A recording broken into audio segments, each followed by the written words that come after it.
श्री स्वामी समर्थ सगळ्यांना. तर आजच्या व्हिडिओमध्ये परत तुमच्या एकदा सगळ्यांचे स्वागत करते. तर आज बघा मी बटाट्याचे पराठे केलेले होते सकाळचा व्हिडिओ मी आता टाकते तुम्हाला. तर बटाटे स्वच्छ धुतले, नंतर ते कुकरमध्ये उकडून घेतले आणि उकडल्यानंतर बघा तुम्ही हे असे किसणीने मी किसून घेतले, म्हणजे गाठी वगैरे राहत नाहीत आणि आपले पराठे फुटत नाहीत. आता हे बघा थोडीशी कणिक घेतली, त्यामध्ये मी थोडासा मैदा टाकला. मैदा काही जास्त टाकायचं नाही आपल्याला, मी थोडासाच टाकलेला आहे. आणि याच्यामध्ये ना तेल टाकून म्हणजे असं मस्त मळून घ्यायचं. तेल टाकलं, मी मीठ टाकलं, कुणाला वाटलं असेल तर तुम्ही ओवाही टाकू शकता. तर मी काही टाकलेलं नाही आहे. पण तर तेल टाकून हे बघा असं मस्त असं गोळा होईल ना इतपत आपल्याला ते असं म्हणजे मळून घ्यायचं पीठ तेल लागेपर्यंत. आणि त्यानंतर पाणी टाकून मग परत हे पीठ आपल्याला मस्तपैकी मळायचं आहे. हे बघा असं सुंदर पीठ मळलं आहे मी. तर जास्त निब्बर असं करायचं नाही. आणि आता हे बघा बटाट्याची भाजी करण्यासाठी मी काय केलं आहे, लसूण, अद्रक, त्यानंतर परत कोथिंबीर, हिरवी मिरची, जिरे याची मी पेस्ट करून ठेवलेली होती, ती टाकली. त्यानंतर थोडीशी मिरेपूड टाकली, भाजलेली धनापूड टाकली, जिरेपूड पण टाकली. आता हिंग टाकला चवीला. आणि हा मसाला थोडासा आपला म्हणजे असा भाजला गेला का तर याच्यामध्ये आपल्याला आता भाजी टाकून घ्यायची. तर हळद टाकली आहे मी. तर अशा प्रकारे असा सुंदर मसाला बघा असा तळून झाला आहे. त्यामध्ये मीठ टाकलं चवीला. आणि आता ही बटाट्याची भाजी आहे ना मस्तपैकी अशी करून घेतली मी. आणि त्याला थोडीशी वाफ येऊ दिली का मग आपल्याला काढून घ्यायची कोथिंबीर टाकून. आता हे बघा अशी मस्तपैकी भाजी आपली तयार झालेली आहे. वाफ आली का काढून घ्यायची, म्हणजे पराठ्याला अशी एकदम छान चव लागून जाते बघा. तर आता ही बघा भाजी माझी तयार झालेली आहे. त्यानंतर थंड होण्यासाठी मग मी काय करणार आहे, थोडीशी अशी मळून घेणार आहे ही. हे बघा अशी पूर्णासारखी मऊ आणि लुसलुशीत भाजी तयार झालेली आहे. एकसुद्धा गाठ अशी त्याच्यामध्ये राहिलेली नाही.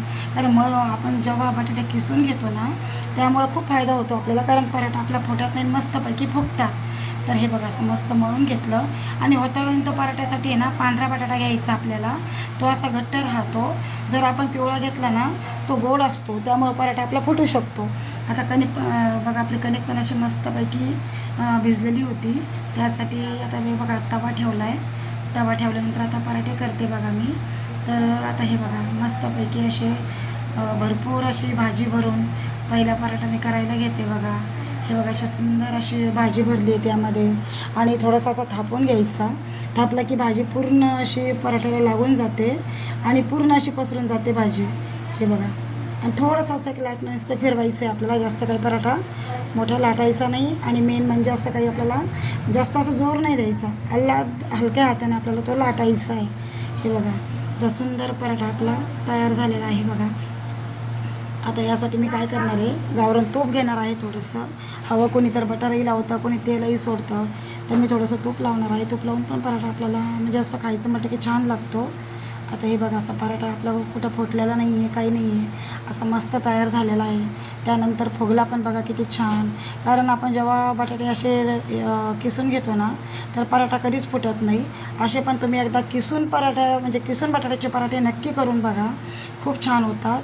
आणि आपण कसं होऊन जातं ना की असं ते जर आपण पराठे केले नुसतं असं कोणी तसंच हाताने मॅश वगैरे करतं तर तसं काही छान होत नाही, फुटतात पराठे आपले. तर हे बघा आता मी मस्तपैकी आपले एकही असा पराठा फुटत नाही आहे.